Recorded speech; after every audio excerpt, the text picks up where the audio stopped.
prefácio do imortal Barbosa Lima Sobrinho, que começa desta forma, e lerei também um trecho muito breve. Coronelismo, Enxada e Voto, de Vitor Nunes Leal, foi publicado em 1949, sem indicação do editor, sob a responsabilidade da revista Forense, que figurava como impressora. Trazia como primeira nota uma contribuição preciosa do notável historiador que era Basílio de Magalhães, que, tendo casa em Lambari e militando na política mineira, conhecera de perto a influência e o poder dos coronéis. À guisa de prefácio, procurou analisar o sentido do vocábulo coronel, que os dicionários apresentavam como brasileirismo pela nova acepção com que se apresentava em nosso país, embora traduzindo uma realidade quase universal como expressão da liderança política. E assim Barbosa Lima Sobrinho, cujo aniversário de nascimento, de 120 anos de nascimento, celebraremos nesta casa em breve, e assim termina Barbosa Lima Sobrinho o seu prefácio, da edição de 75. Foi o próprio autor que condicionou a sua concordância com a reedição de Coronelismo, Enxada e Voto à minha presença no prefácio da nova edição. Para mim era, de certo, uma grande honra figurar numa obra de tantos méritos como a de Vitor Nunes Leal. Mas o que, acima de tudo, concorreu para que eu acedesse foi a certeza de que estava apenas concorrendo para que se tornasse de novo acessível aos nossos leitores uma obra fundamental para o conhecimento da realidade brasileira, Barbosa Lima Sobrinho. Então, se foi notável a atuação de Vitor Nunes Leal no campo do direito, foi também imprescindível a sua atuação no campo da sociologia política. Enfim, hoje a cadeira 23 é ocupada por Manuel Higino, nosso querido confrade, que sucedeu a Raul Machado Horta, que foi o sucessor de Vitor Nunes Leal nesta casa. Eu queria, antes de passar a palavra ao nosso conferencista desta noite, pedir ao doutor Aristóteles Ateniense, que preside a Academia Mineira de Letras Jurídicas, que apoiou este evento ao lado do Instituto dos Advogados, que fizesse uma saudação ao nosso conferencista. Doutor Aristóteles, a palavra é sua.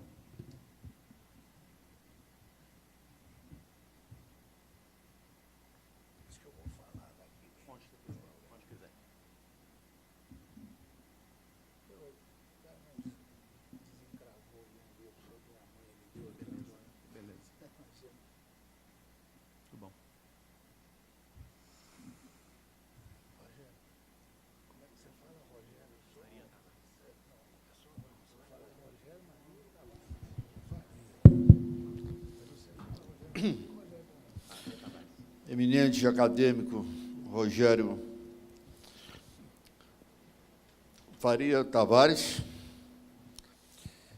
minhas senhoras e meus senhores, a exaltação de Vitor Nunes Leal, com retrospecto da sua fulgurante atuação como advogado, jurista e magistrado, ficará a cargo do nosso convidado, Aurélio Vander Bastos, que certamente desenvolverá, com o talento que conserva, os aspectos mais significativos do notável mineiro. A mim, reservei o registro de alguns esporádicos encontros que com ele mantive em Brasília e Belo Horizonte, recolhendo conceitos que subsistem no meu ego em razão de sua excepcional capacidade de avaliar o país e a nossa gente. Eu quero me referir inicialmente à Constituição da Sociedade de Advogados Nunes Leal, composta por Cláudio Pena Lacombe, José Paulo Sepúlveda Pertence e Pedro Gordilho. Por indicação sua, quer dizer, dele, Vitor, coube ao saudoso José Guilherme Vilela o encargo de elaborar o índice da revista Trimestral de Jurisprudência e que serviu de exemplo a outros repertórios jurídicos. Essa pleiade de juristas, a que Vitor cognominou o Grupo dos 11, trazia o nome do seu inspirador em último lugar, como a modéstia recomendada.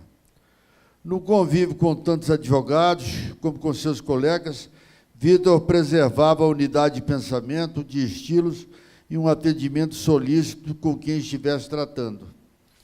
Ao ingressar no Supremo Tribunal Federal, em 26 de novembro de 1960, aos 46 anos, segundo a informação que eu tive, o ministro que empossou ontem tem 48. Quer dizer, ele continua sendo o mais novo. 46 anos na vaga decorrente da aposentadoria do ministro Rocha Lagoa. Vitor Nunes concorreu para que aquela casa respirasse novos ares.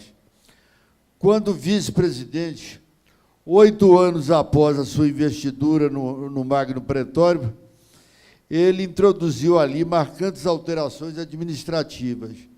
A criação da súmula, segundo ele, foi de excepcional valia aos próprios julgadores na identificação das matérias que não convinham ser discutidas novamente.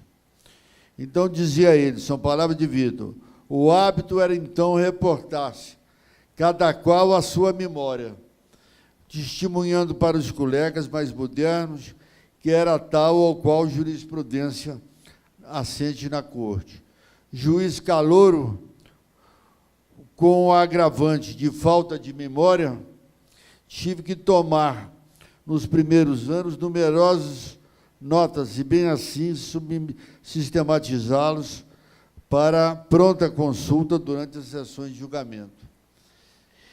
E ele conclui, a súmula é o subproduto, veja, eu acho interessante essa expressão dele, a súmula é o subproduto de minha falta de memória. É o subproduto de minha falta de memória, pois, afinal, fui o relator não só da respectiva emenda regimental, como dos seus primeiros 370 enunciados. A súmula significou, ao mesmo tempo, melhoria quantitativa e racionalização dos trabalhos. Embora o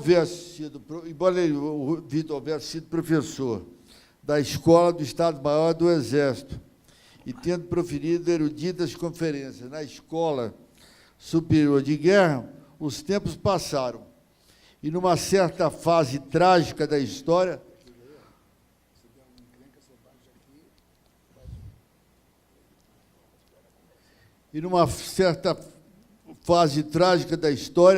os curadores do Brasil entenderam ser chegada a hora de afastá-lo do Supremo em 16 de janeiro de 1969, juntamente com Hermes Lima e Evandro Lins Silva, num momento de extrema fragilidade das instituições democráticas.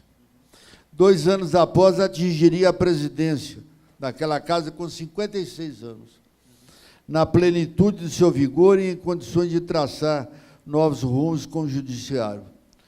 Quando eu exerci a presidência da OAB de Minas Gerais, salvo engano, no meu 2º mandato, eu tive a honra de recebê-lo em nossa entidade, na Rua Albita 250, e deferir o seu pedido de restabelecimento da inscrição suplementar número 378 da seção de Minas Gerais, que ele mantinha.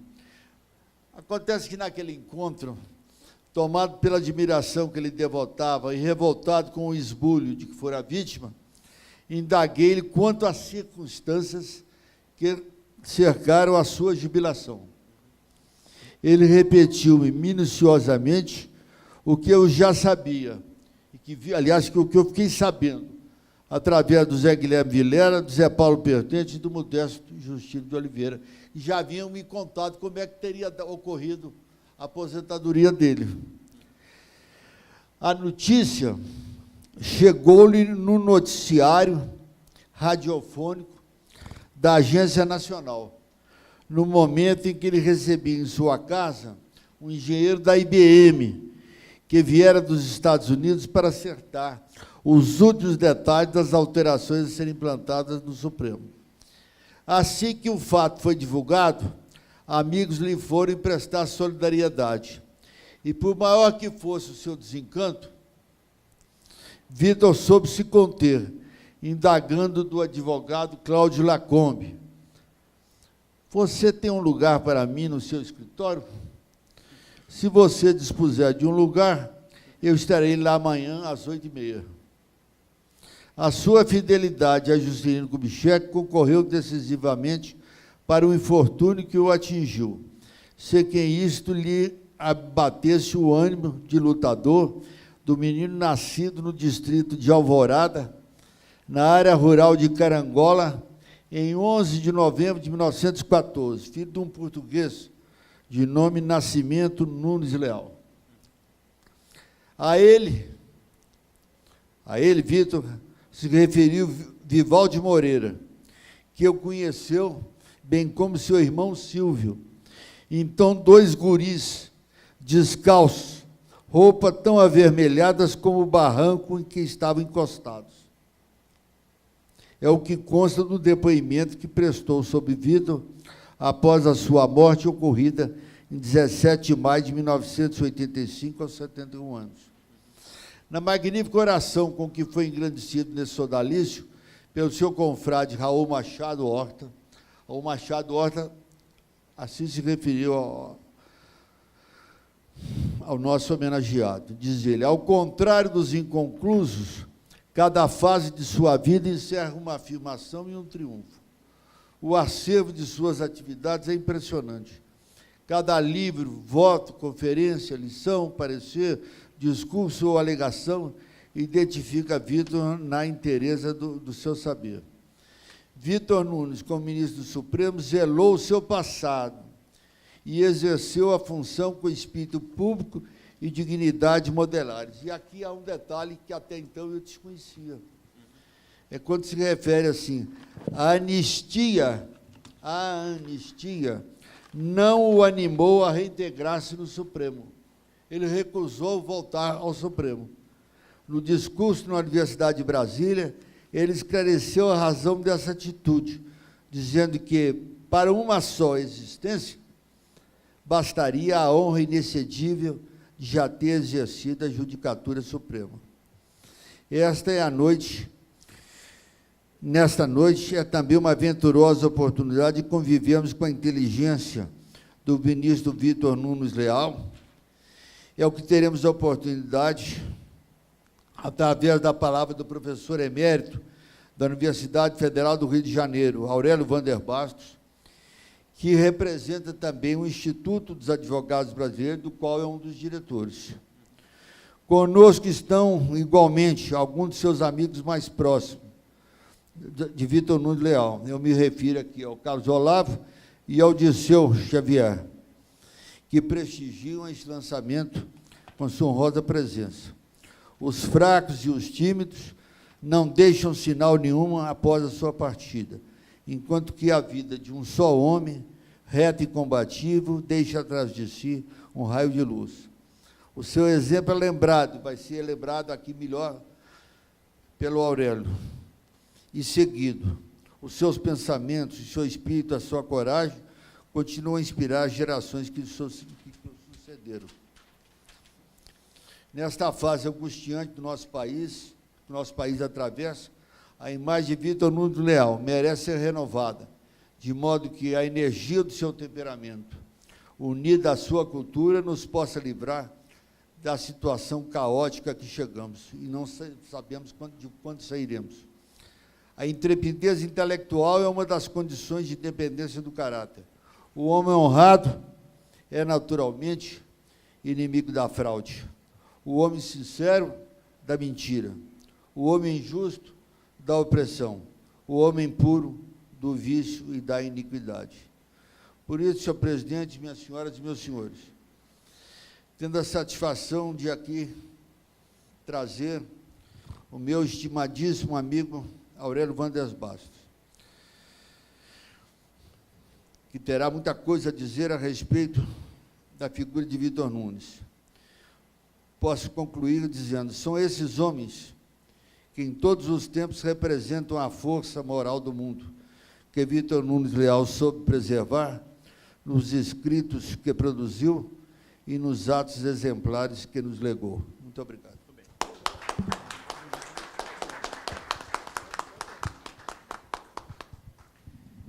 Muito obrigado, doutor Aristóteles Ateniense, presidente da Academia Mineira de Letras Jurídicas, pela sua belíssima oração em favor de Vitor Nunes Leal e Aurélio Vander Bastos, a quem agora eu passo a palavra. Bom, eu acho que eu já tive momentos emocionantes em toda a minha vida.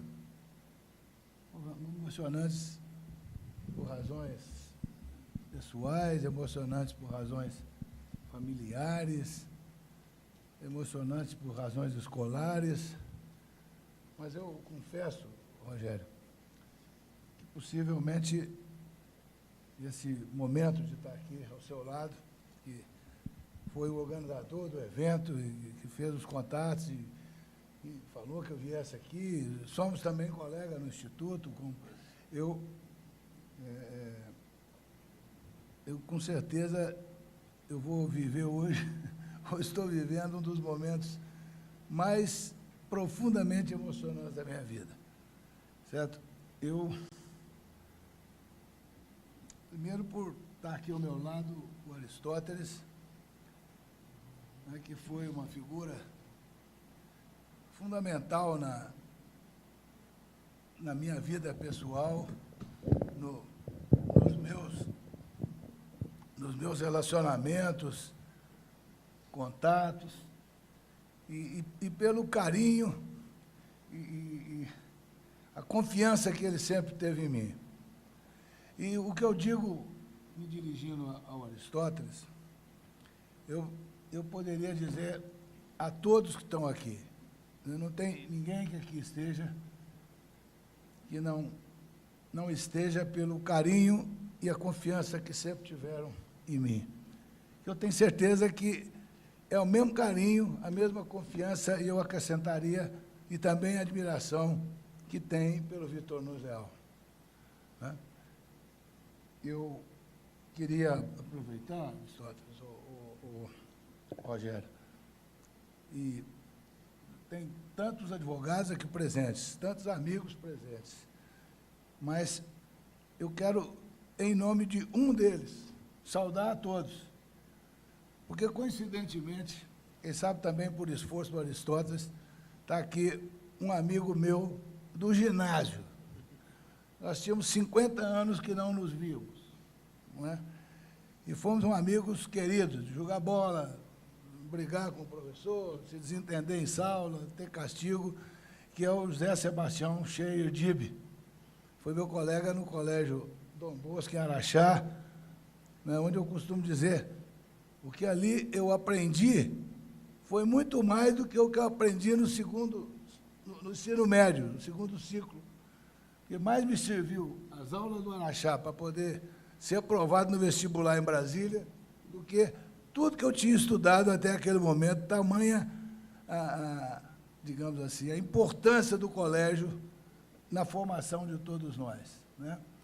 Hoje, a gente conversava exatamente a marca religiosa que ficou em todos nós, mesmo nos momentos de maior esquerdismo. Não se conseguia dormir sem lembrar das orações que o colégio todo dia encaminhava, e isso nos marcou para sempre e, quem sabe, nos marcará até os últimos tempos. Então, fica esse meu abraço a todos que vieram aqui, que estiveram do meu lado nessa distinção que eu faço ao José Sebastião Cheir Dib. Foram tantas as histórias que nós conversamos hoje sobre o colégio que realmente é um outro dado fundamental e importante para mim. Por outro lado, eu quero narrar introdutoriamente como é que foi a aproximação minha com o Vitor Nunes, né? Ele foi meu professor de Direito Constitucional na Universidade de Brasília, né? Eu fiz o vestibular em Brasília, coincidentemente naquele tempo, e por isso eu falei em Araxá, eu passei em primeiro lugar no vestibular, né? Mas numa tragédia que logo depois assolou a universidade. A universidade foi marcada por momentos trágicos na história da vida universitária brasileira, na história do pensamento intelectual, né? Mas foi nesse contexto que eu conheci o Vitor, não é? E foi nesse contexto, eu assisti às aulas dele, eu às vezes precisava ali de sobreviver, a disponibilidade financeira não era tão grande. Então, eu assistia às aulas dele, como de outros professores, e eu fazia ali uma taquigrafia das aulas, mal feita. Depois fazia as apostilas, datilografava, fazia as apostilas e vendia. Aí, um dia, ele me chamou e falou, mas você está fazendo essas apostilas e tal, será que não é uma coisa perigosa? Você pode escrever aí o que eu efetivamente não falei? Eu falei, olha, eu posso trazer as apostilas para o senhor ler, são aulas 4, 5 páginas. Aí, levei 3 ou 4 dos primeiros textos para ele deu uma olhada ali, né, falou, mas a sua família é de onde? Eu falei, eu sou mineiro, né, nasci no interior de Minas, fui fundamentalmente criado em Uberaba, mas eu nasci em Tiros, uma cidade do interior de Minas, para onde meu pai tinha se transferido e tinha ido trabalhar, e casou lá com a minha mãe. Por sinal, hoje, o primo meu que está aqui me deixou profundamente tocado, porque ele me trouxe um livro sobre a minha mãe, né, que chama Estela Estrela. Né? Ela era uma professora querida e dedicada do interior de Minas. O Sebastião conhece ela também. E eu falei, ele falou, você é de Minas? Eu sou mineiro. Ele falou, mas a sua família é de onde? Eu falei, olha, a minha avó, a família do meu pai, a minha família materna, minha avó era de Carangola. Eu falei, bom, então você vai ficar monitor, porque você é da mesma terra que eu sou. Aí ele não se importou mais com a qualidade das apostilas, ele queria saber se eu estava ajudando ele no desenvolvimento das aulas. E essa foi a forma que eu cheguei até ele, e junto dele, é claro, eu pude conviver com outros professores que também me deram muito apoio na Universidade de Brasília. Dentre eles, o Zé Paulo Sepúlveda Pertence, que é o presidente do Instituto, não é? Foi meu professor também na Universidade de Brasília, como tantos outros que estavam ao lado dele. Não é? E de forma que foi assim que eu me aproximei dele. Lamentavelmente, não foi uma aproximação duradoura, mas eu guardei para toda a minha vida, vamos dizer assim, o projeto dele para fazer o currículo jurídico da Universidade de Brasília, do curso de Direito. Né? Foi ele que fez a proposta de organização do currículo jurídico da Universidade de Brasília e evoluiu numa linha que, digamos assim, na minha leitura, é expressiva de todo o pensamento e de toda a vida dele. Não é? O que ele entendia. A formação preliminar ou introdutória, a formação básica do advogado, deve ser sempre uma formação interdisciplinar. O advogado tem que ter, na leitura, que eu me lembro das colocações dele, tem que ter olhos para ver a lei do ponto de vista da sociologia, da política, não é? Da economia, não é? E não ver a norma com os olhos da norma. Né? E eu acho que essa era exatamente a expectativa que ele tinha, que uma leitura mais aberta da norma podia exatamente encaminhar o país para um processo de mudança que não houvesse rupturas e radicalismos. Né? Essa era a opinião dele. E, é claro, ele encaminhava a proposta dele de currículo jurídico para formação dogmática, da qual você não pode fugir, que são as disciplinas de natureza positiva, né? Como civil, penal, processo.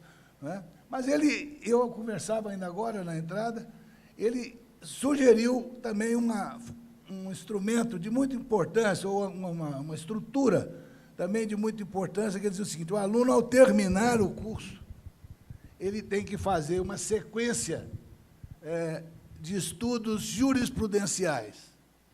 Né? E foi ali que eu realmente descobri, né, o grande segredo, né, do Vitor Nunes, quando, digamos assim, pensou e propôs a criação da súmula. Né? Que ele entendia que, se eu leio 10 acórdãos sobre assuntos semelhantes, com decisão semelhante, por que eu tenho que escrever o 11º? O suficiente seria sumular aqueles casos semelhantes, com decisões semelhantes, e fazer uma súmula. Não é? Então,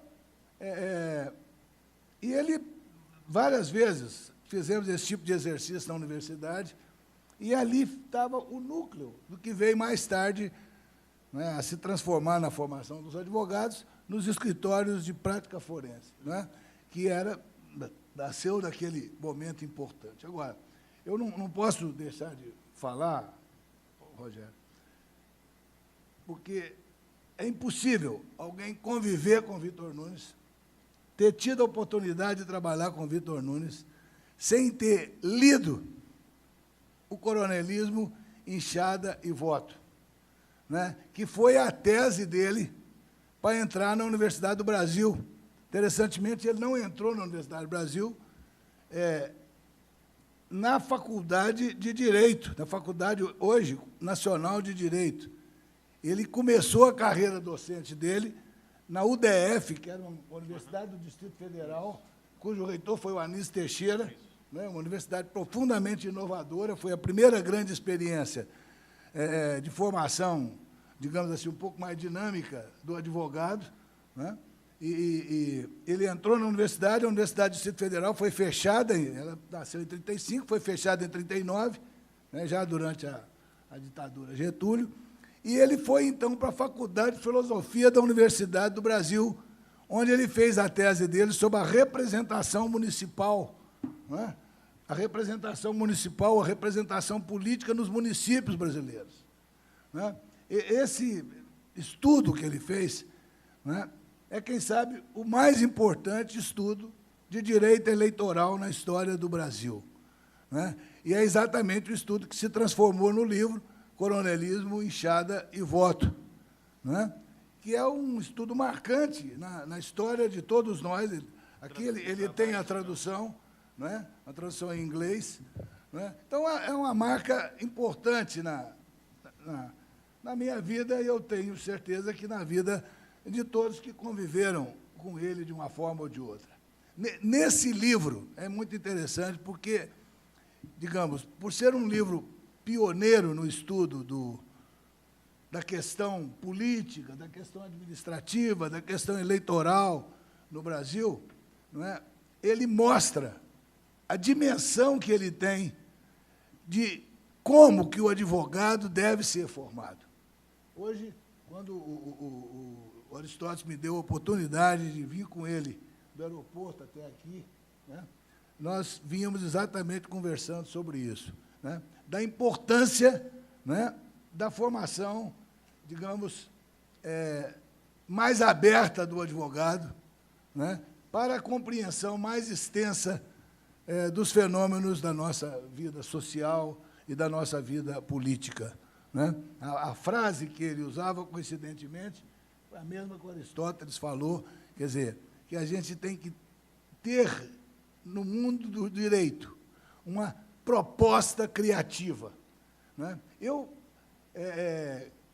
Quando eu comecei a trabalhar esses acórdãos do Vitor Nunes, esse livro, né, meu, que eu chamo de crimes políticos, né, muitos acham que é sobre os atuais crimes políticos, né? Coincidiu efetivamente a data, mas não é sobre os atuais crimes políticos. Bom seria se eles estivessem no patamar em que o Vitor Nunes discute. Mas eles estão num patamar completamente diferente. Então, quando eu comecei a ver esse trabalho, eu percebi um negócio interessante nos acórdãos dele, porque eu levantei todos os acórdãos do Vitor Nunes, todos, sobre crime político, né? Eu estou terminando agora de levantar os acórdãos do Evandro Lins e do Hermes Lima, né, que ou eu vou fazer uma edição conjunta aqui, ou vou fazer uma outra edição com Hermes Lima e com o Vitor Nunes. Mas nenhum deles tem a perspicácia da percepção intelectual que tinha o Vitor Nunes. Interessantemente, o Vitor Nunes não faz nos acórdãos uma única, aliás, ele faz uma citação, né? Foi a do Raul Machado é a única citação que existe em todos os acordos, que é do Raul Machado, que é aqui de Belo Horizonte, interessantemente. E que o sucedeu aqui na academia. Sucedeu na academia, né? Ele cita ele, mas ele não faz citação bibliográfica nos livros, nenhuma citação de natureza bibliográfica. Então, ele penetra na discussão dos casos, e eu estou falando dos casos de natureza política, que à época se chamava atos contra a segurança nacional. Ele penetra nesses casos, não é, com absoluta independência, não é, e com uma flexibilidade de percepção e raciocínio inigualável. Não é? Ele não pensa nenhum dos casos e nenhuma das normas que ele aplica para resolver as questões que eram colocadas para ele, não é, à base da leitura de outros autores. Ele enfrentou alguns dos problemas mais complexos do primeiro round do processo revolucionário militar, de 62, 63, 4 até 68, não é? Com uma coragem, digamos assim, individual inacreditável, não é? Sem que nunca buscasse, em qualquer autor, não é, uma forma de decidir. Interessantemente, no entanto, o que ele mais cita em todas as suas decisões, são os acórdãos do próprio Supremo Tribunal Federal. Né? Então, esse livro, ele nasceu de uma ideia minha, lamentavelmente, na data que ele morreu. Né? A data exata é 1985, 17 de maio. Né? Eu era delegado do Ministério da Educação no estado do Rio de Janeiro, né? E era ministro o Marco Maciel. Eu, tomado pela emoção do falecimento do Vitor Nunes, que já tinha me ajudado muito na Casa Rui Barbosa, antes de eu ir para ser delegado do MEC, tomado pela emoção, eu resolvi coletar os acórdãos dele em 1985. Aí o ministro, fui falar com o ministro, eu vou fazer um livro sobre os acórdãos do Vitor Nunes Leal, que são muito interessantes e tal, gostaria que o senhor deixasse que eu desenvolvesse o trabalho. Eu falei, claro, uma coletânea de acórdãos é muito boa. Eu falei, mas eu não queria só fazer uma coletânea, eu queria também fazer uma leitura analítica dos acórdãos. Aí o Marco Maciel falou, você quer que eu deixe de ser ministro ou você quer deixar de ser delegado? Nós estávamos em 85. Né? Então, quer dizer, nem ele deixou de ser ministro, nem eu deixei de ser delegado, que eu fiquei lá mais uns 5 anos depois. Mas, na verdade, esse livro nasceu, a ideia de fazer esse livro nasceu há 30 anos passados. Né? E eu fiquei com esse material em casa, guardado, um momento aqui, outro momento ali, em outros momentos eu perdi o material, depois achei de novo. Então, resolvi, quando foi da comemoração dos 100 anos do nascimento dele, lá no Supremo Tribunal Federal, né, eu encontrei com o Zé Paulo Pertence. Falei, Zé Paulo, acho que eu vou analisar todos os acórdãos do Vitor Nunes. Eu falei, faça isso, vai ser bom, vai ser muito bom. Mas eu não acredito que você chegue lá. Eu falei, eu vou chegar. É complicado, mas eu vou fazer. E, realmente, comecei a trabalhar esses acórdãos quando eu estava fazendo os 100 anos da morte dele, que dá exatamente, né, os 100 anos são 11 de novembro de 14, né, nós estamos falando em 11 de novembro de 2014. Né? Então, eu comecei a trabalhar o material, de forma que essas minhas observações sobre esse trabalho, esse nosso trabalho, no fundo, eu entendo, Rogério, entendo o Aristóteles, que é, na verdade, uma homenagem ao Vitor. Era o que eu podia fazer para reconhecer o que ele pôde fazer por mim. Quando eu fui para o Rio e saí de Brasília, eu estudei em Brasília e continuei em Brasília. Eu fui para Brasília, ou saí de Brasília para o Rio de Janeiro num momento muito difícil da minha vida. momento pessoal muito difícil, né? Eu tinha tido uma militância política, eu não quero dizer ostensiva, mas bastante ativa, né? Bastante ativa. E a sobrevivência em Brasília, naquele primeiro momento, em Brasília não, no Rio, naquele primeiro momento, podia ser difícil, né? E como foi? E ele, quando eu procurei ele estava instalando o escritório em Brasília, né? Não, você fica aqui comigo.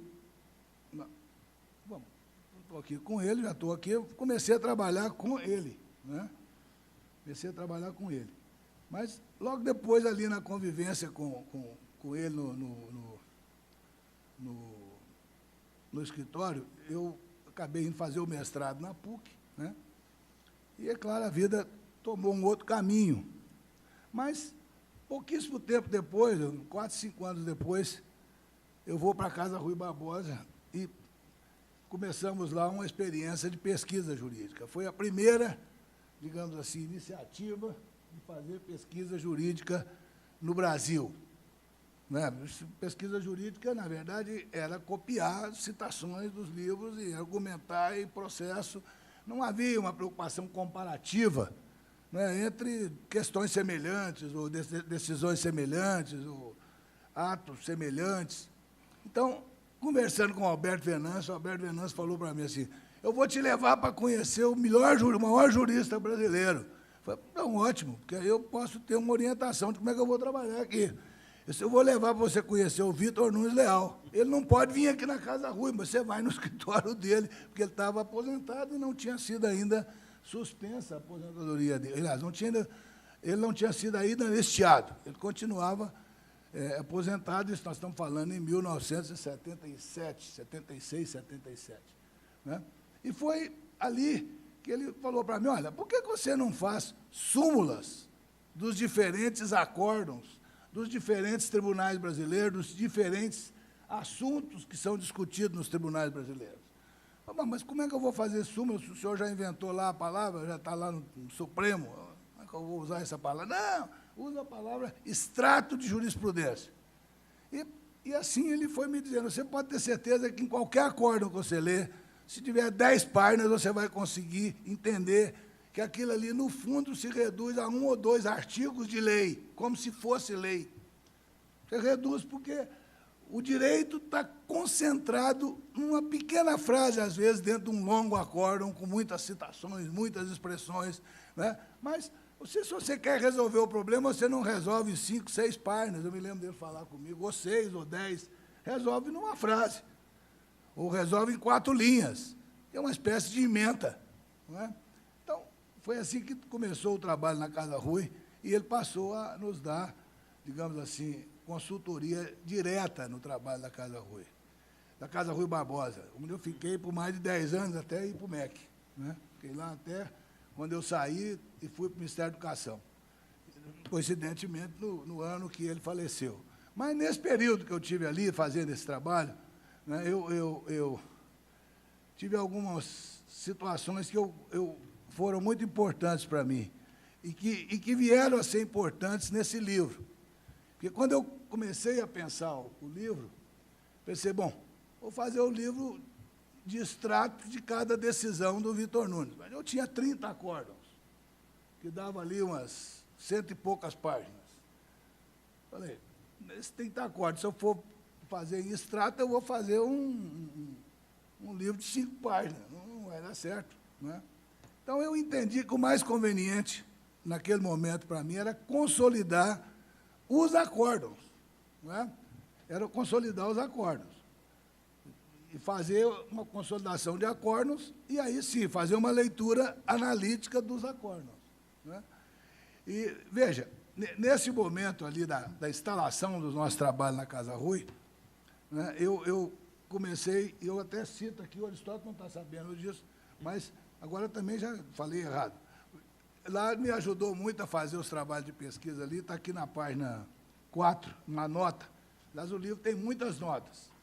O livro tem uma sucessão de mais de 50 notas, né? Porque o mundo jurídico e político que o Vitor Nunes viveu é um mundo que você não pode imaginar que ele começou em 1962, quando ele chegou no tribunal. Na verdade, o mundo dele, jurídico, começou em 1935, quando ele começou e quando ele decidiu casos e situações remanescentes, certo? Do levante, né, da Praia Vermelha, que é chamado a intentona comunista, né? As primeiras decisões dele no Supremo são exatamente os casos, ou um volume enorme dos casos, que vieram do Tribunal de Segurança Nacional. Então, eu costumo sempre dizer, ele começou a vida jurídica dele no Supremo em 1935, para onde tinham sido deslocados os acórdãos, ou as decisões que não foram tomadas, e eram muitas, né? Principalmente decisões relativas à questão de anistia, né? Dos anos 35, 37, não me lembro aqui de nenhum acórdão que tivesse vindo do período integralista de 38, mas, com certeza, né, da intentona, né? Então, ali é que ele começou a decidir. E nesse período, tentando formatar ali o melhor caminho intelectual para enfrentar essas questões, eu tive o apoio fundamental do Alberto Venâncio Filho. Mas, imediatamente, coincidiu de uma visita, uma pesquisa que eu vim fazer aqui em Belo Horizonte, era presidente da Ordem, o Aristóteles, né? E era um estudo sobre o advogado e a empresa. Advogado e a empresa. E o Aristóteles acabou me ajudando muito no desenvolvimento desse trabalho, nas poucas vezes que eu pude conversar com ele aqui e nas outras que ele foi lá na Casa Rui Barbosa, e a gente formatou, então, essa história dos extratos, e fizemos ali mais de 10 livros, né, um deles sobre direito administrativo, que é uma marca na história da jurisprudência brasileira até hoje, né? Então, eu acho que eu cito aqui no pé de Parna a contribuição que o Aristóteles me deu, como também a contribuição do Bernardo Cabral, né, do ex-senador Bernardo Cabral, que foi relator da Constituinte, que também nos ajudou muito lá na Casa Rui, né? E eu não posso deixar de falar também do Washington Albino, que era uma pessoa afeiçoada a esse tipo de questão, né? Quantas vezes o Washington Albino me trouxe aqui em Belo Horizonte, quantas vezes ele indo ao Rio, a gente tinha oportunidade de discutir esses assuntos referentes à consolidação de jurisprudências e à sua extratação, né? Como também eu não posso deixar de falar, né, tínhamos ali a presença do Alfredo Baracho. Baracho também foi uma pessoa muito importante na construção desse trabalho na Casa Rui Barbosa. E, embora não seja aqui do nosso circuito Rio-Belo Horizonte, também nos ajudou muito o Tércio Sampaio Ferraz Júnior, que acabou sendo meu orientador de tese no mestrado, e possivelmente a tese tenha saído, porque senão, se não tivesse ali tese, você tem que ter um amigo, porque se dá errado. Mas a tese não sai. Então, eu quero registrar aqui esse reconhecimento, né, na ideia que eu tive de fazer o livro. Então, eu consolidei esses tantos acórdãos, né, são 30 acórdãos, né, e o Técio Lise Silva, que fez o prefácio do livro, porque eu tive que usar um pouco o espaço do Instituto dos Advogados, e eu também estava lá, não tinha jeito, estava ali dentro, e o Técio, ele faz uma observação no sentido de que o livro foi elaborado com base na metodologia de pesquisa jurisprudencial desenvolvida na Casa Rui Barbosa, né, segundo a orientação do ministro Vitor Nunes Leal, né, criador da súmula jurisprudencial, né. Então, esse é um comentário que ele faz, né, e o Técio também comenta aqui um livro, né, que eu também fiz a partir de consolidação de atas, de pronunciamentos parlamentares, né, que foi o livro sobre ensino jurídico no Brasil, que é um livro fundamental. Ele estuda toda a evolução do ensino jurídico, né, a partir dos debates parlamentares, que realmente são maravilhosos, desde o Império até os anos 60. São realmente os debates sobre o ensino jurídico, né? E eu me lembro que nesse período, conversando com o Vitor Nunes, ele falou para mim, olha, você vai chegar à conclusão que a questão do ensino jurídico no Brasil é uma discussão sobre direito romano. Se ensina ou não ensina direito romano? Ele tinha absoluta razão. Né? Ele não era romanista. Ele não era romanista. Ele entendia que o instrumento interpretativo, né, estava mais próximo, né, das ciências sociais do que propriamente da origem do direito. O direito romano é fundamental para você saber como os institutos jurídicos nasceram e evoluíram.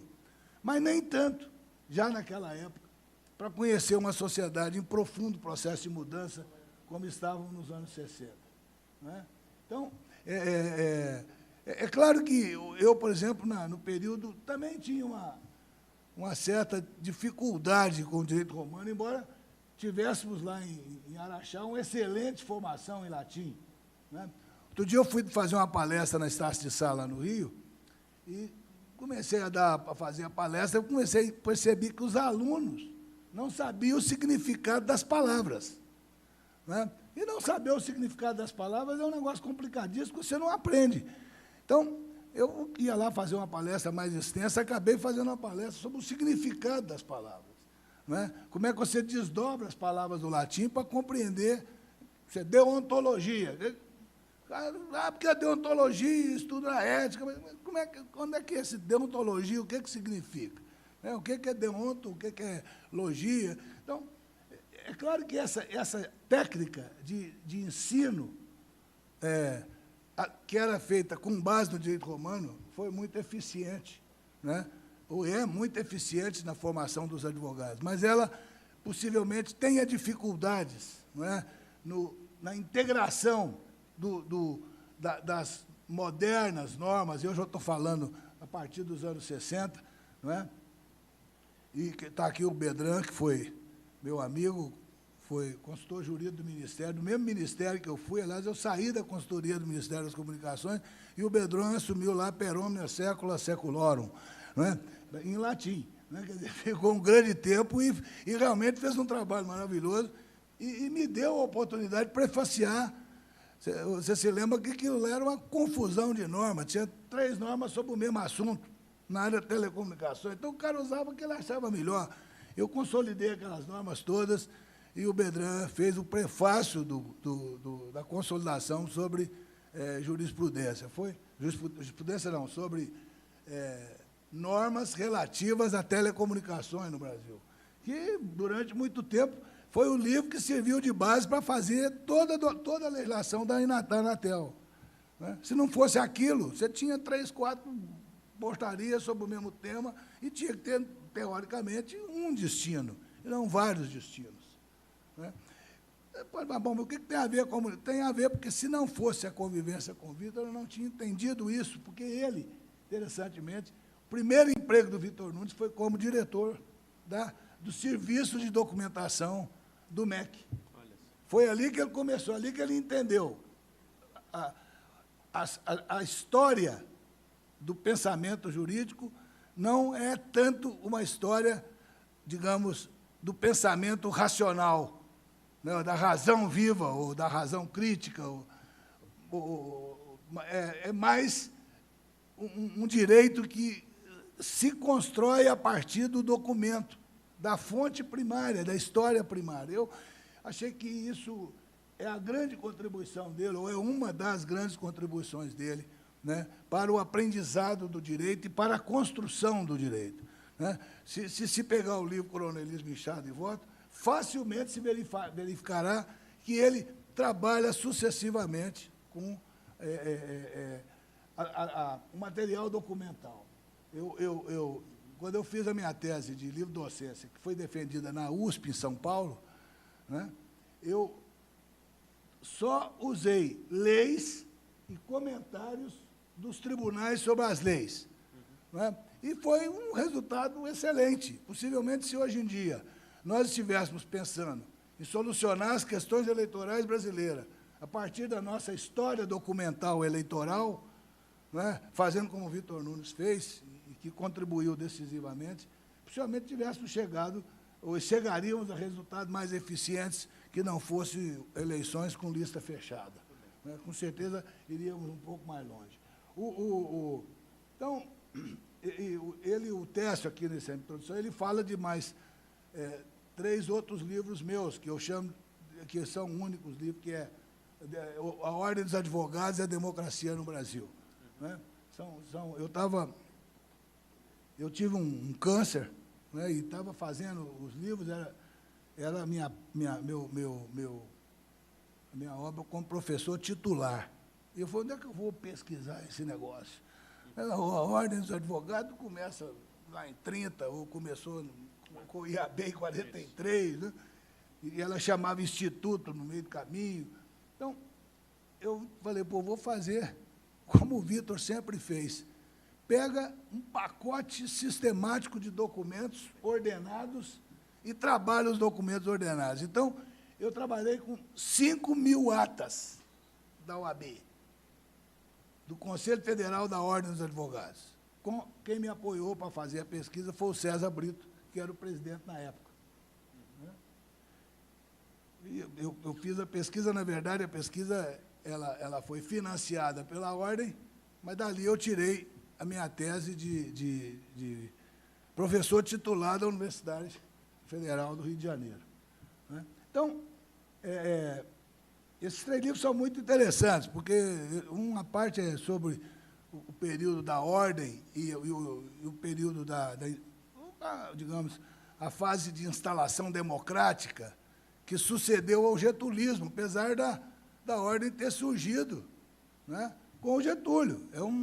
É um artigo disperso dentro de uma norma sobre o Tribunal das Relações. Assim nasceu a Ordem dos Advogados. Né? A segunda parte do livro é sobre o Estado de Segurança Nacional e a OAB. Né? Como é que a Ordem enfrentou o Estado de Segurança Nacional. E, por fim, o último livro é sobre a Ordem dos Advogados e os debates constituintes. O Constituinte, eu fiz tudo isso em cima de atas. Né? Teve um dia qualquer lá que estava tendo uma reunião, a Chieta, lá no IAB, e o Técio falou, o Aurélio fez 3 livros sobre a Ordem dos Advogados, deu 1000 páginas, eu não sei como é que esse cara conseguiu fazer isso. Eu falei, olha, pegou um câncer. Eu estava doente, uma dificuldade desgraçada, preocupadíssimo com o que ia acontecer com a minha vida, né? E acabou dando certo, ao fim, sobrevivi, né? Mas foi uma luta insana. Agora, de onde veio isso? Da documentação da Ordem, né?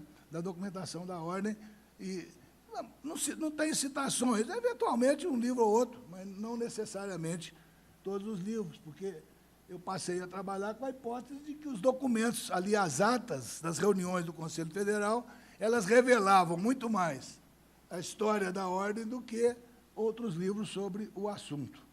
Né? Então, a apresentação do livro, eu pedi para um colega meu que trabalhou comigo logo no início da vida no Rio, Vicente Paulo Barreto, e ele mais recorda, aqui na introdução, na apresentação, os nossos tempos de universidade. Né? Mas ele tem uma frase no prefácio dele sobre o Vitor Nunes, que é muito interessante. Ele diz o seguinte: mostra a posição libertária de Vitor Nunes frente às decisões das auditorias militares e do Superior Tribunal Militar. Né? Mostra a posição libertária de Vitor Nunes. E a leitura dos acordos, Rogério, me levou exatamente para isso. Ele fez da questão ele fez a partir da disponibilidade de leis que, por acaso, ele tivesse. E, a partir dos princípios jurídicos, ele fez uma leitura libertária, se não tem um nome melhor, dos acordos. Em nenhum dos 30 acordos que eu tenho aqui, não tem outros. Né? Tem outro de outros juízes, mas não dele. Né?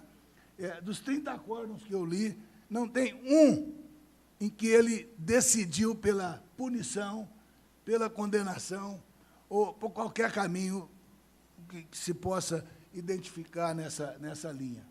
Não é? Ele, em todos os acordos, ele ou concedia liminar, ou arquivava, ou dava uma sentença favorável E você, quer dizer, todos nós sabemos, ali estavam alguns dos principais problemas do início do movimento militar no Brasil, em 64. Né? Ali estavam alguns dos principais problemas desse período. Né? Ele foi por essa linha, não é? E eu acho que ele foi por essa linha. Eu fui por essa linha e foi um trabalho interessante. Como eu estou dizendo, é um esforço racional que ele faz a partir do conhecimento experimental que ele tinha do direito, né? Por isso a frase de que eu não tenho memória, por isso eu inventei a súmula, quem sabe não seja tão verdadeira, não é? Porque ele faz toda a análise do material político, que eram os acórdons, né? Ele faz toda uma análise dos acórdons a partir da sua capacidade de percepção racional e analítica dos documentos. Né? É muito interessante o trabalho dele nesse sentido, e tem alguns dos acordos, eu não vou citar quais são os acordos, que são... Nós temos mais quanto tempo ainda? É o senhor que sabe, mas acho que... 20 minutos, por aí. Tá bem. Então, quer dizer... Tá bom. Então, nesse sentido, ele realmente consegue fazer esse tipo de leitura, não é? Mais fechada. Eu acho, inclusive, que quase que eu diria assim, a lógica da leitura dele é o que ele escreve no Coronelismo, Inchada e Volta, a forma dele pensar, né, e de enfrentar o acordo, de enfrentar o caso político, e são muitos, e casos complexos. Né? Quem tiver a oportunidade de ter acesso ao livro vai ver todos os acordos, os casos, em geral, são complexos. Mas ele decidia com uma leveza e com uma capacidade perceptiva inigualável. Né? Inigualável. Né? Então, eu acho que... por exemplo, eu fiquei pensando, eu ouvia muito, né, na leitura dos acórdons, eu percebi muito, né, as aulas dele da universidade. É como se eu estivesse convivendo com todos os professores com os quais eu tive na Universidade de Brasília. Né? A leitura dele, a leitura libertária, realmente é uma leitura visível nos acordos. Ele não aplicou, apesar de ele já estar no Supremo, em 1967, em nenhum momento ele aplicou a Lei de Segurança Nacional. Nenhum momento. Foram para a mão dele vários acórdons, já com a Lei de Segurança Nacional em vigência. Né? Principalmente já com o ato número 2 em vigência, já com o ato número 1 e o número 4 em vigência, ele não aplica nenhum desses acordos. Né? Nenhum desses acordos. Eu me via muito, Bellato, nessa leitura dos acordos, das tantas oportunidades que eu tive de conversar com você. Eu não vou falar, senhor. Já estou velho também, já não é mais aquele tempo. Né? Então, eu me lembro, o Bellato era sócio do meu tio, Chicão, tio Francisco. Né? E eu era gozado, porque eu vinha aí com a cabeça cheia de ideias e queria mudar o mundo. Chicão me dava uma pancada danada, jogava pesado comigo, me atrapalhava. Era uma loucura, mas jogava pesado e queria me enquadrar. Falei isso com o Evandro pelo telefone. Mas quem, na verdade, me ensinou a contornar as situações foi o Bellato. Bellato, ele era mais leve e não tinha a relação de sangue que o tio tinha comigo. Né? Então, ficava mais fácil dele, digamos assim, mostrar o caminho das coisas sem a radicalidade que, às vezes, você tem na juventude. E o livro, os acórdons, mostram muito isso. Eu cheguei a fazer algumas anotações, mas, basicamente, eu fiz aqui uma síntese, vamos chamar assim, né, de como é que ele fazia. Ele, na verdade, ele não decidia, né, ele não decidia, vamos chamar assim, com a aplicação preliminar da lei. Ele teve uma grande vantagem, o Vitor Nunes, porque, na verdade, nós tivemos uma lei de 1953, né, uma lei que foi feita pelo Getúlio, na antehora dele ser demitido, né, quase no exato momento do afastamento dele, que foi a Lei 1802, de 5 de janeiro de 53. Era uma lei difícil, mas era o seguinte, era uma lei voltada para a repressão, a segurança externa, porque a ideia naquele momento é que o Partido Comunista era um órgão da Internacional Comunista. Então, a lei de 53 foi feita para poder interromper, né, digamos assim, a penetração comunista internacional no país, né? E, quer dizer, e com isso, ele tinha, como não acontecia isso na prática, né, ele tinha uma certa facilidade para tratar dessa matéria. Quer dizer, então, no fundo, ele trabalhava com a seguinte ideia: o fato tido como criminoso politicamente na virada dos anos 64 a 68, que é o período que ele atua, não tinham correspondência normativa. Então, um grande volume das decisões dele é no sentido, não tem norma. Porque a norma, na verdade, era feita para, essa lei de 53, era feita para as questões internacionais, né? Como se o Partido Comunista fosse um órgão da Internacional Comunista. Então, não é o caso, não há evidências de que haja qualquer conexão internacional, né, das atuações dessa gente aqui, né? Basicamente, o volume tem uma parte sobre legalização do Partido Comunista, que tinha sido posto na clandestinidade, e ele, em nenhum momento, julgou contra o partido, né? Ele também não puniu, ele tratava ao nível da lei de 53, que não alcançava, mas também o partido também não teve as suas vantagens nesse período, não saiu fora das dificuldades que foram criadas, ele só veio a funcionar em 85. O outro conjunto de normas que tínhamos aí dele são as normas sobre a UNE, né? Eu estava esses dias passando por uma videoteca, sei lá, no Rio, eu encontro lá o livro, que era o seguinte, cadê o nome do livro aqui? Eu encontro lá uma... Cabra Marcado para Morrer. Era um filme que, em tese, tinha sido feito pela UNE, pelo Centro Cultural da UNE, e que ia criar uma barafunda geral no país, né? Mas, então, você tinha esses acordos sobre o Partido Comunista, né? Tinha os acordos sobre a UNE e os acordos do Brizola, do Grupo dos 11, que era o mais complicado. Então, na verdade, o conjunto dele, de acordos, trata dessas três matérias, né? E depois, é claro, tem sempre os acordos de natureza individual, especial, não é? Então, mas ele, o que eu quero e estou pretendendo chegar e falar, é que ele, primeiro, ele não abordava nada em função do ato número 1, do ato número 2.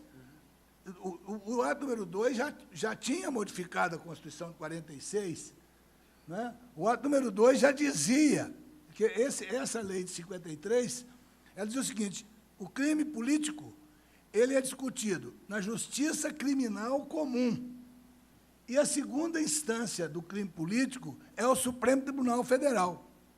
Então, e com isso, o ato 5 ficou sem força, o ato 2 ficou sem força, porque tinha que desmontar essa engrenagem. Mas o ato 2 acabou dizendo que se teria que decidir com base no ato adicional número 2, mas não revogou a lei de 53. Não revogou a lei de 53 e ficou essa encrenca, né? E ele, com isso, tinha facilidade para se movimentar e tomar as decisões dele, né? Muitas vezes com base na lei de 53 ou com base em lei nenhuma, né? Agora, um fato assim, interessante do ponto de vista das leis também foi o que aconteceu imediatamente em 68. Por exemplo, 68, o ato 5, que ele discute genericamente nos últimos acórdãos, tem 2 acórdãos que ainda é em cima, que são de 68, não é, e que ele não aplica nem o ato 5, nem a Lei de Segurança Nacional, né, que é uma espécie de uma aberração, né, ela é estranhíssima, essa lei, mas, inclusive, em relação à Constituição da época, que era a Constituição de 67, ele trabalha no sentido de mostrar que aquele material que estava ali, aquele tipo de lei, ou aquele tipo de situação, né, não correspondia exatamente às expectativas. E o que acontece? Para ele chegar ao resultado que ele chegou, ele teve que ir até 69, e aquilo já foi depois que ele saiu, e aí é que está o papel importante dele, né? Ele, até a saída dele, no fim de 68, ele foi, o ato 5 é no fim de 68, ele saiu no comecinho de janeiro, o Aristóteles já falou a data, você também já falou, mas tem um detalhe interessante. Esse ato institucional número 6 que, na verdade, é a tragédia da democracia brasileira. Mas isso só aconteceu depois que o Vitor Nunes saiu do tribunal, saiu do Supremo.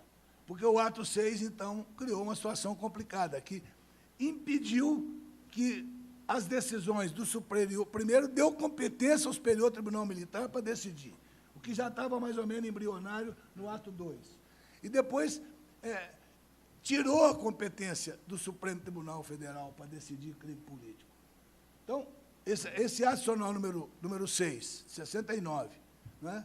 E depois a emenda constitucional número 1, em relação à Constituição de 67, também subtraíram do Supremo a competência para decidir, né? E eu coloco aqui, e fica muito claro isso, ele, na verdade, não sei se com outros tantos ministros, possivelmente, porque o tribunal decidia harmonicamente, as decisões dele são por unanimidade, são decisões, às vezes, em grupo e, às vezes, em pleno, e todas por unanimidade, né? Nós tivemos realmente um período muito grave após a saída do Vitor Nunes, que, por muito tempo, ele impediu que ocorresse, né? Mesmo já existindo o ato 2 de 65, né, que foi a retirada da competência do Supremo para poder decidir crime político. Tirou a competência do Supremo e a emenda constitucional número 1 fez a mesma coisa. Então, nós, efetivamente, às vezes a gente fala, não houve um período de exceção no período do governo militar brasileiro. Houve um período, sim, de exceção, né? Foi o período que se subtraiu do Supremo a capacidade, a competência para decidir crimes políticos, né? Isso acontece imediatamente à saída do Vitor Nunes. Agora, encaminhando assim para os finalmente, né, eu confesso que esse é um tema que sempre me apaixona, poderíamos falar muito mais de tudo isso, mas eu vou citar aqui 4 ou 5 caminhos que ele tinha para resolver os acórdãos, para resolver os casos com os seus acórdãos, né? Por exemplo, ele sempre alegava excesso de prazo de prisão ou da prisão preventiva. Hoje, eu estava vendo no Rio de Janeiro, metade dos presos estão em prisão preventiva. Você tem lá um número significativo de presos, a metade deles estão em prisão preventiva há mais de 1 ano, 2 anos, 3 anos. E veja, durante o período militar, esse é um negócio interessante de colocar, Rogério, o prazo da prisão temporária, né, o prazo da prisão preventiva era 2 meses. Fim dos 2 meses. Mesmo que, fim dos 2 meses, se não se provasse que havia uma conduta terrorista, ou mesmo não tendo a prova de um sujeito que estava sendo acusado de ação terrorista, o cara ia embora ao fim de 2 meses. Quer dizer, hoje, nós temos aí esse pessoal do crime comum, que está 2 anos, 3 anos, 4 anos, depois é condenado um menor tempo do que já ficou. Não estou dando uma indireta para você, viu, Evandro? Mas, de qualquer maneira, você não é do seu tempo. Mas, realmente, a questão da prisão preventiva, né, ela foi respeitada durante o período militar, não é? Então, por exemplo, esse excesso de prazo da prisão preventiva, isso, um monte de acordo era decidido assim, não tinha a infraestrutura policial, não conseguia provar o delito, não juntava a documentação, ou quando juntava sem ordem judicial preliminar, né? Uma outra coisa interessante é a duração do inquérito. Ele entendia que o inquérito ultrapassava o tempo possível, o permitido, né? Uma outra situação que nós temos é a falta de elementos essenciais constitutivos do crime. Então, você pergunta, mas onde é que está escrito isso? Está em lugar nenhum, está na cabeça dele. Ele pegava ali e fazia a leitura do acordo, olha, falta de elementos essenciais constitutivos do crime. Ele formatava o crime e simplesmente não achava os elementos que constituíam. Então, por isso, ele ficava numa posição mais confortável para decidir. Né? Posição mais confortável para decidir.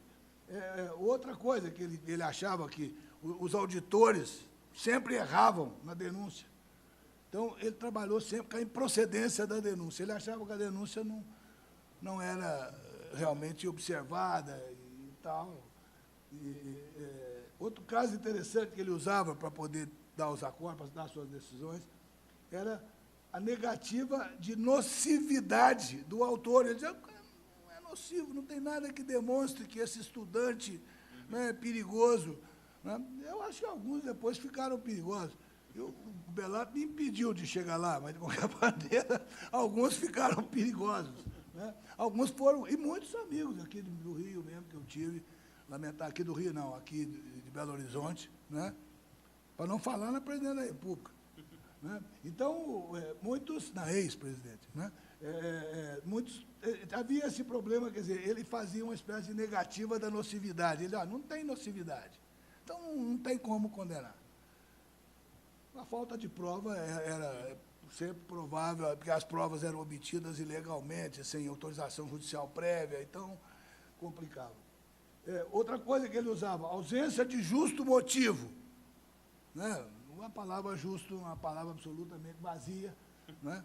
E outra coisa que ele usava, a indivisibilidade da ação penal. Né?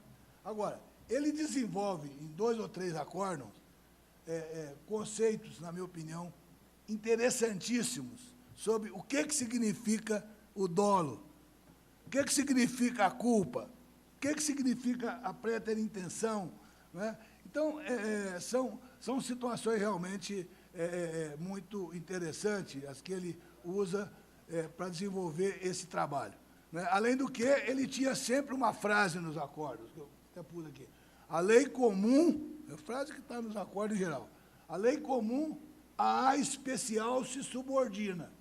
Então, a lei comum era favorável, que era a lei de 53, né? Ou a lei era omissa. Então, ela se subordina ao adicional, que era genérico. Então, assim ele fez o trabalho dele. Eu acho que as linhas de decisão dele são todas muito interessantes e muito importantes, né? Mas, basicamente, era um esforço racional de entender e conhecer profundamente a questão política brasileira.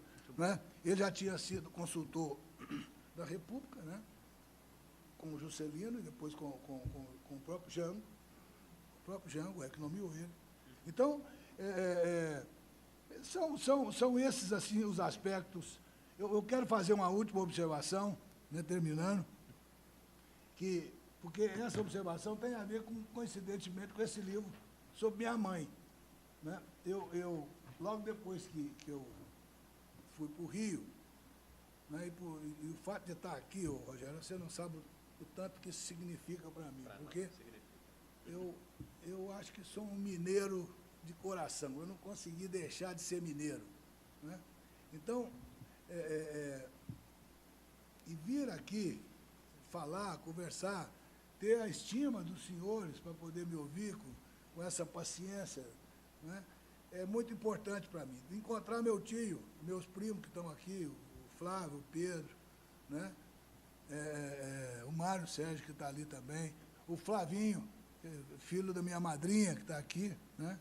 é muito importante para mim, muito significativo. Mas, durante o tempo que nós estávamos lá com o Vitor Nunes, eu vou terminar falando do começo.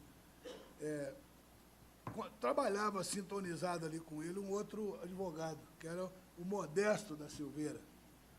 E um dia, numa reunião lá da UAB, eu falei, olha, eu estou fazendo o livro do Vitor Nunes, vou terminar o livro, uma reunião do IAB, vou terminar o livro e tal. E o Modesto falou, bom, mas eu quero fazer o prefácio. Eu falei, pô, eu estou liquidado se o Modesto faz o prefácio, vai me complicar tudo.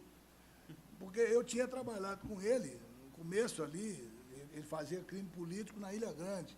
Né? A Ilha Grande é uma coisa maravilhosa, mas o presídio era uma tragédia. Né? Então,